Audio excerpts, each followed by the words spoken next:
Ayol go'zal bo'lishi kerakmi yoki ilmlimi? Aslida bu ikkita tushuncha yonma-yon bemalol kela oladi. Ayolli ilmli bo'lishi uni go'zalligini yaratadi. Mani fikrimcha, ayollar qanchalik qalban yetuk, qalban xotirjam, qalban go'zal bo'lsa, tashqi tanamiz ham ruhimizning go'zalligidan latofat, nazokat olib boradi.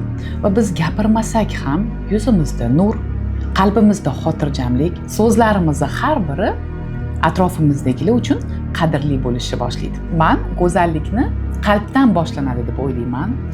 Qalbdagi go'zallik esa ilmdan boshlanadi. Ayolning haqiqiy jozibasi bu uni brend kiyimlarida, taqqan tilla taqinchoqlarida yoki mingan mashinasida emas, balki ruhan sog'lomligida, qalban go'zalligida va kuchli ilmida deb bilaman. Siz ayollarni go'zalligini nimada deb bilasiz? Izohlarda fikrlaringizni yozib qoldiring. Fikr almashamiz, hammamizga tegishli mavzu.